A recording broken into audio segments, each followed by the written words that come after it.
Hey, what's going on, guys? It's Brad, and today what I wanted to discuss is net neutrality and why this is going to be the next push into, this is going to piss off people who are libertarians, small government, conservatives. They are not a fan of this big government expansion, big corporate takeover of the internet.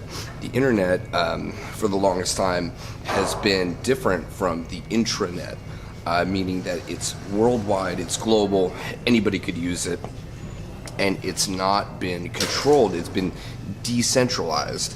It's the very same thing as the cryptocurrency and the blockchain. It's decentralized, meaning that nobody owns it, nobody has lays claim to the internet or the cryptocurrency. So that is what makes it so unbelievably attractive to most people. They don't like the idea of being controlled. They don't like the idea of their money having to ask somebody or go through some third party to control their money and their payments. You know, the whole idea of centralized banking, for instance, is going away. It's like, why do I need to bank with somebody? Why can I not just manage my own money?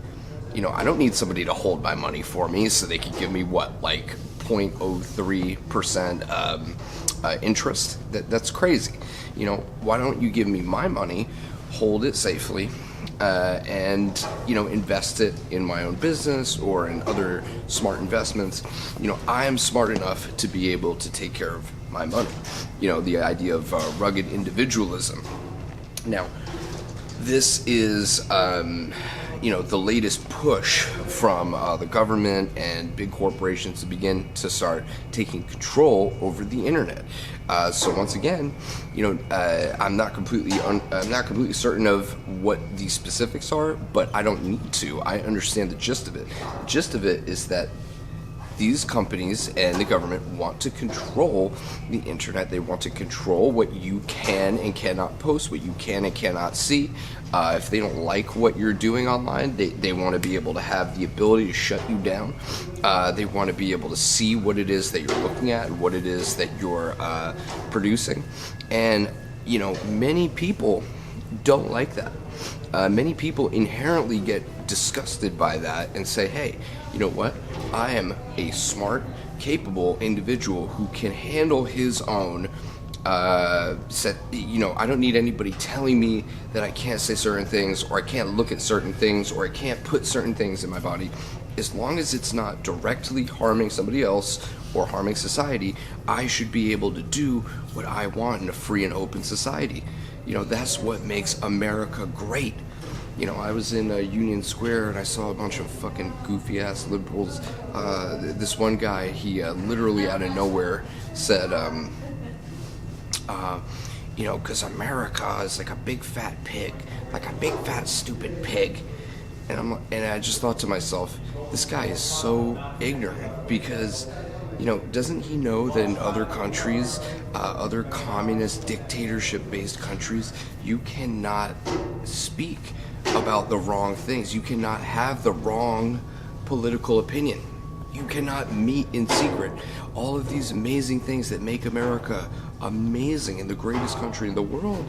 And that's not, you know, bravado. That's just that's reality. We are the greatest. We have the economy. We have the inventions, the innovations. We have the freedom that we were founded upon, that these so-called liberals are challenging. And the truth of the matter is that people are pushing against stuff like this. The big government watching over you, you know, the censorship that's coming out of these monopolies like Google and Facebook. People don't like it. You know, the people who do like it, people on the far left or wherever, there's very little benefit to having more government control. We don't need more control. We don't need people taking away our rights, taking away our, for instance, I think the drug war is totally ridiculous. I'm like a libertarian. I think the drug war is ridiculous. I think, you know, the Second Amendment needs to be protected. I think that our freedoms and what makes this country so amazing is that we can protect ourselves. Not here in New York City. In New York City, you can't protect yourself. If you actually defend yourself against a criminal, you'll probably go to jail. But in other parts of the country, like Texas, you can protect yourself. You can speak about things that are unpopular. Like, for instance, if Trump is president and everyone and their mother is talking about how awful he is, and that's their freedom of speech, and the fact that they are executing their freedom of speech is what makes this country amazing. So even if I disagree with it, I think, hey, that's what makes this country great. Go ahead and speak your mind, even if it's something I disagree with. But the cryptocurrency is a pushback against more control. It's a pushback against these old, dying institutions of academia, government, mainstream media like cable, and you're seeing the rise of the individual and the entrepreneur. That is truly where what this is all about. It's the rise of the individual. Once again, rugged individualism is making a huge comeback, or at least there's a lot more power for the individual now than there ever has been before. One individual with, viral editing skills and great content production can change the whole world by himself, and we have seen that time and again. And we have also seen people with all the money and the power in the world totally fail, epically fail with that money, because they're so out of touch, and they refuse to understand and accept these new technologies. It's like these people who keep running around and calling Bitcoin a bubble and cryptocurrency is a bubble. It's a big bubble. It's not going to last. They're completely wrong. I mean, it's been proven that it's been adopted, the mass adoption, the interweaving of the cryptocurrency with the world that we live in. Amazon takes Bitcoin payments. Countries are creating their own cryptocurrencies, ICOs, utility tokens, integration of blockchain into day-to-day activities and businesses. I mean, it's here, and to fight it and to pretend that it's not, effective and people are it's gonna crater. I heard Jordan Belfort, open his big fucking mouth the other day on news and say how he thought, how Bitcoin's gonna crater. It's gonna go up and then it's gonna crater. I mean, I'm sorry, Jordan, but no, okay, so take your, give me a fucking break here. Many of these people who say this, they don't understand. And people who go out and they make these huge claims, by the way, like they know, like, oh, we've been here before, we understand what this is. No, you haven't. You're telling me you've been in 2017 before and you've seen something like the cryptocurrency? People compare this to a tulip in 1908 are out of their mind and they're out of touch. It has nothing to do with it. I mean, when was the last time that you saw 100,000 people in a day sign up for a web development app called Coinbase? It's never happened before. We're living in different times, so the rules are different. This is a different thing, and it's happening in plain sight. It just is what it is. So, culturally, another thing about this that I find so fascinating is that people with this net neutrality, this is going to push more people into cryptocurrency, more people into anonymity, more people to get to move away from trusting in the government, trusting in big businesses, big academia, people to control their lives and control the systems that are around them. They're saying, fuck that. Guess what? Maybe not in the next few months, but maybe in the next couple years, I personally predict that more people will keep their money in cryptocurrency as opposed to fiat currency and begin just using that, so they don't have to pay the taxes, so they don't have to be traced. People are going to begin valuing their privacy a lot more.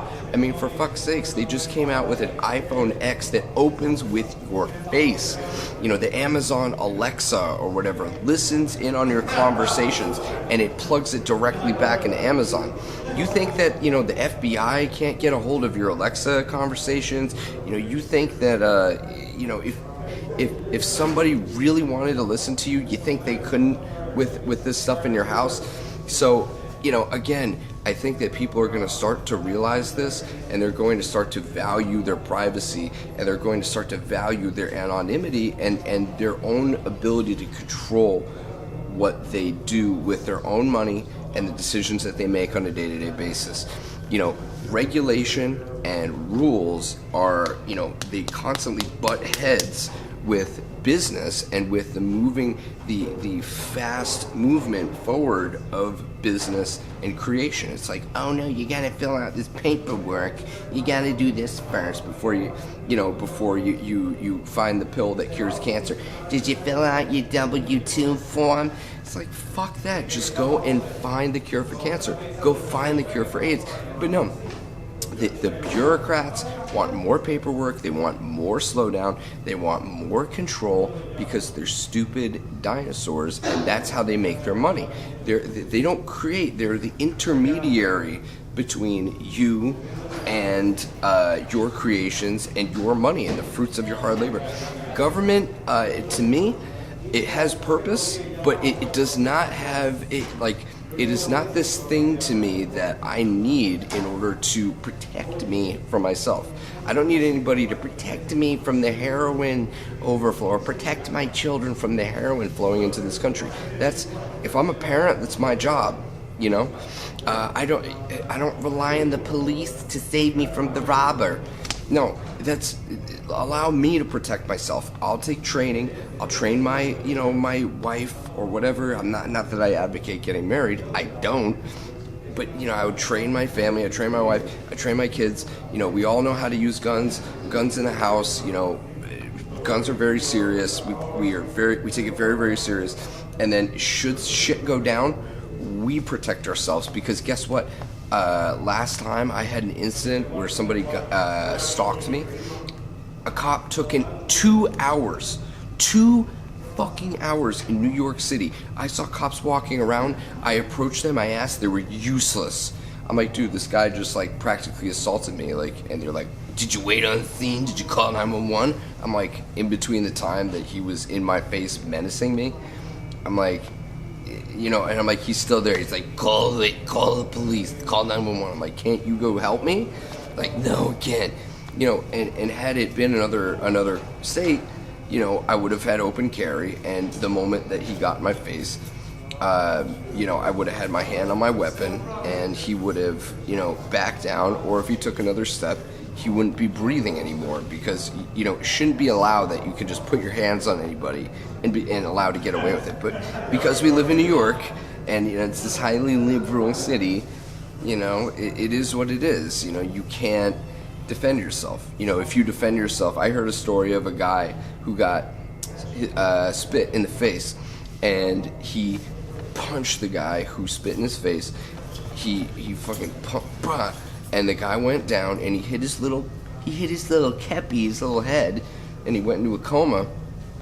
And because of that, the guy sued, and he wound up winning a lot of money from the guy who defended himself. This guy was there brandishing a weapon. He's like, I'm gonna kill you, I'm gonna kill you. This is a little 7-Eleven guy, a clerk, a little Indian guy working the 7-Eleven. And this guy, he fucking lays him out, bah, bah, bah, and something like that. And the robber fucking sues him. And we've seen so many cases like that. For instance, remember there was an infamous case where a robber, a home burglar, fell through the chimney, and he hurt his poor little back. Oh, the poor little criminal who was gonna rob your house and rape your wife and kill you. I mean, are we in the fucking Twilight Zone here? Anyway, this took a very hard turn left, but I'm very tired. I've been going all day.